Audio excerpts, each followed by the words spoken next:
37 साल में पहली बार सेना की मीटिंग में नहीं पहुंचे खामनेई। क्या खामनेई को अमेरिकी हमले का है डर, या फिर किसी बड़ी रणनीति में जुटे हैं सुप्रीम लीडर?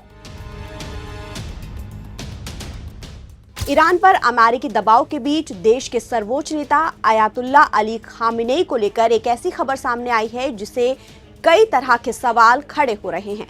रिपोर्ट के मुताबिक 37 सालों में पहली बार ईरानी एयरफोर्स के कमांडरों की बैठक हुई।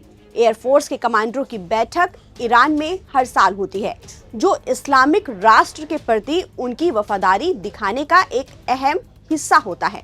लेकिन इस बैठक में ईरान के supreme leader Ayatollah Ali Khamenei नहीं पहुंचे। इससे पहले कभी ऐसा नहीं हुआ कि खामेनेई सेना की किसी बैठक में ना शामिल हुए हो। साल 1989 से सत्ता संभालने के बाद से ईरान सुप्रीम लीडर हर साल इस परंपरा को निभाते आ रहे थे। यहाँ तक कि कोरोना महामारी के दौरान भी इस परंपरा को उन्होंने नहीं तोड़ा। लेकिन हैरानी वाली बात यह है कि खामेनेई की तरफ से ईरानी सशस्त्र बलों के chief of staff Abdul Rahim Mousavi ने बैठक में हिस्सा लिया। अब ऐसे में ईरानी सुप्रीम लीडर का परंपरा को तोड़ना कई सवाल खड़े कर रहा है, और उन्होंने ऐसा उस वक्त किया है जब अमेरिका के साथ तनाव काफी ज्यादा बढ़ा हुआ है, और ऐसा लग रहा है कि ईरान की टॉप लीडरशिप को अमेरिकी हमले का खतरा दिख रहा है। उन्हें डर है कि अमेरिकी हमले में सुप्रीम लीडर को निशाना बनाया जा सकता है। कहा जा रहा है कि जब से ईरान अमेरिका के बीच तनाव बढ़ा है, तब से खामेनेई अंडरग्राउंड ही हैं। कुछ मीडिया रिपोर्ट्स में ये भी दावा किया जा रहा है कि खामेनेई तेहरान में एक किलेबंद भूमिगत बंकर में चले गए हैं। चर्चा है कि ईरान एक तरफ अमेरिका के खिलाफ ना झुकने की बात कर रहा है और बार बार चेतावनी दे रहा है कि अगर अमेरिका की तरफ से ईरान पर हमला किया गया तो मिडिल ईस्ट में एक बड़ा संघर्ष शुरू हो जाएगा।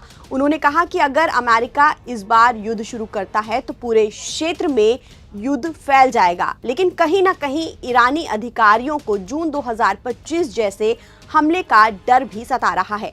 पिछले साल इजराइल ने दोबारा ईरान पर भीषण हवाई और ड्रोन हमले किए। जून 2025 में दोनों देशों के बीच 12 दिनों तक युद्ध चला और आखिर में अमेरिका भी इस युद्ध में शामिल हो गया था।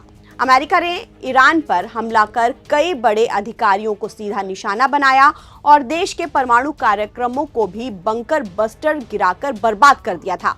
खामेनेई का एयरफोर्स के कार्यक्रम में शामिल नहीं होने से सवाल उठ रहे हैं कि क्या उनकी तबीयत ठीक नहीं है, या वो अमेरिकी हमले से डर रहे हैं, या फिर क्या उनके उत्तराधिकारी की खोज तेज हो गई है।